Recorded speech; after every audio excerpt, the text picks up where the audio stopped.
হরে কৃষ্ণা সুধী ভক্তবৃন্দ, আগামী 22শে মে রোজ বুধবার সর্ববিঘ্ন বিনাশকারী ভগবান শ্রী নৃসিংহদেবের আবির্ভাব তিথি অর্থাৎ নৃসিংহ চতুর্দশী। বৈষ্ণবগণের কাছে একমাত্র প্রার্থনার জায়গা হল ভগবান শ্রী নৃসিংহ সমস্ত বিঘ্ন এবং দুঃখ কষ্ট দূর করতে এই দিন ভগবান নৃসিংহদেবের উদ্দেশ্যে করুন এই পূজাবিধি। বৃহৎ নরসিংহ পুরাণে ভগবান নৃসিংহদেব স্বয়ং প্রহ্লাদ মহারাজকে বলেছেন, যারা সংসার চক্রে আবদ্ধ হয়ে বিভিন্ন দুঃখ কষ্ট ভোগ করছেন তাদের অবশ্যই উচিত নৃসিংহদেবের প্রীতিবিধানের জন্য প্রতি বছর এই নৃসিংহ চতুর্দশী ব্রত পালন করা। নৃসিংহ চতুর্দশী ব্রত কবে, নিজ গৃহে কিভাবে পালন করবেন, নৃসিংহ চতুর্দশী ব্রত পালন না করলে কি হয় এবং পালন করলে কি হয়, নৃসিংহ চতুর্দশী ব্রত মাহাত্ম্য কথা, পালনের সময় এবং নৃসিংহ চতুর্দশীর পূজা বিধি মন্ত্র সহ সম্পূর্ণ বলবো এই ভিডিওতে। আপনারা মনোযোগ সহকারে শ্রবণ করুন। আর যদি ভিডিওটি ভালো লাগে তাহলে অবশ্যই ভিডিওতে একটি লাইক করার অনুরোধ রইল। কমেন্ট করে জানাবেন কেমন লাগলো ভিডিওটি। হরে কৃষ্ণ। নৃসিংহ চতুর্দশী আগামী 22শে মে বুধবার। এই নৃসিংহ চতুর্দশী ব্রত পালন করলে সমস্ত বিপদ কেটে যায় এবং নবগ্রহের দোষ কেটে যায়। ভগবান নৃসিংহদেব আমাদের সমস্ত রকম দুর্ঘটনা থেকে রক্ষা করে। তাই আমাদের প্রত্যেকের উচিত প্রতি বছর নরসিংহ চতুর্দশী ব্রত পালন করা। যারা নরসিংহ চতুর্দশী পালন করে না তাদের কি গতি হয়? চন্দ্র সূর্য যতদিন থাকবে ততদিন তাদের নরক যন্ত্রণা ভোগ করতে হয়। তাই অবশ্যই নরসিংহ চতুর্দশী ব্রত পালন করবেন। অনেকেরই মনে প্রশ্ন থাকে, যারা ভক্ত নয় আমিষ আহার করে থাকে তারা কি নৃসিংহ চতুর্দশী ব্রত পালন করতে পারবেন? তাদেরকে বলবো, হ্যাঁ অবশ্যই করতে পারেন।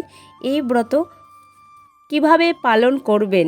চেষ্টা করবেন সন্ধ্যা পর্যন্ত নির্জলা উপবাস রাখতে। যদি সম্ভব না হয় তাহলে একাদশীর মতো অনুকূল প্রসাদ, ফল, জল, দুধ, সবজি গ্রহণ করবেন। এই দিন ব্রহ্ম মুহূর্তে ঘুম থেকে উঠবেন। ব্রহ্ম মুহূর্ত হচ্ছে সূর্য ওঠার 1 ঘন্টা আগে।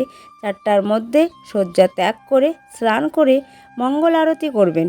যদি মঙ্গল আরতি করার ব্যবস্থা না থাকে তাহলে অবশ্যই আমাদের ইস্কন মন্দিরের মায়াপুর টিভিতে আপনারা সেই লাইভটি দর্শন করতে পারেন। সকালবেলা ভগবান নৃসিংহদেবকে 108টি তুলসী পাতা চন্দনে লেপন করে ভগবানের চরণে অবশ্যই দেবেন। সেগুলো আগের থেকেই চয়ন করে রাখবেন। ভগবানের অভিষেক সন্ধ্যায় গোধূলি লগ্নে সম্পন্ন করতে হবে। যারা অভিষেক করবেন তারা অবশ্যই পূর্বে বিকেলে স্নান করে নেবেন গঙ্গা জল দিয়ে। তারপর শুদ্ধ বস্ত্র পরিধান করে পূজা অভিষেক করবেন। যারা প্রসাদভোজী দীক্ষিত রয়েছেন তারা ভগবান নৃসিংহদেবের অভিষেক করতে পারেন। কিন্তু যারা প্রসাদভোজী নন তাদের ক্ষেত্রে বলবো, তারা যদি 1 সপ্তাহ আগে সমস্ত আমিষ আহার, নেশা জাতীয় দ্রব্য পরিত্যাগ করে তাহলে তাদের এই অভিষেক করা সম্ভব। নয়তো আপনারা ইস্কন মন্দিরে যুক্ত হয়ে আপনারা সেই অভিষেক, পূজা পাঠ সমস্ত কিছুই দর্শন করতে পারেন। অবশ্যই আপনাদের যদি নিকটবর্তী কোনো ইস্কন মন্দির থাকে সেখানেও যুক্ত হবেন। আর যারা প্রসাদভোজী রয়েছেন তারা সহজেই বাড়িতে অভিষেক করতে পারেন চিত্রপটে। কিভাবে এই বিশেষ পূজা অভিষেক করবেন সে সকল মন্ত্রাবলী আপনাদের কাছে প্রদান করছি। অভিষেকের জন্য একটি বড় পাত্র নেবেন। সেই পাত্রে চন্দন বেটে অষ্টদল পদ্ম অঙ্কন করে সেখানে অর্পণ করবেন তুলসীপত্র, পুষ্প। এরপর ইদং আসনং শ্রী নরসিংহায় নমঃ বলে পুষ্প দিয়ে এরপর ভগবান নৃসিংহদেবের চিত্রপট সেখানে স্থাপন করবেন।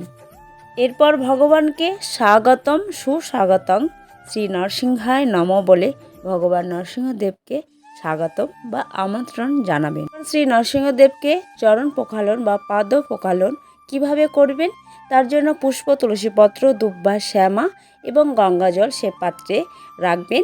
যদি শ্যামা না থাকে তাহলে পুষ্প, তুলসীপত্র, দুব্বা, গঙ্গাজল দিয়েই ভগবানের চরণ ধৌত করবেন এবং এই মন্ত্রটি বলবেন, ইদং পাদং শ্রী নরসিংহায় নমঃ।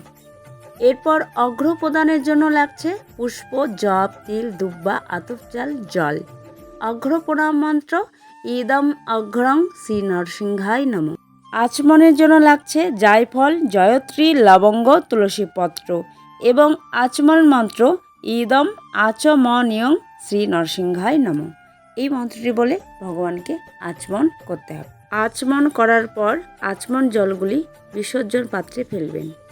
এবার মধু পর্কর জন্য লাগছে দুধ, দই, চিনি এবং এর মন্ত্র হলো এসং মধুপর্ক শ্রী নরসিংহায় নমঃ। আবার পুনরায় আচমনের জন্য ইদম পুননা আচমনিয়ং শ্রী নরসিংহায় নমঃ বলে আচমন।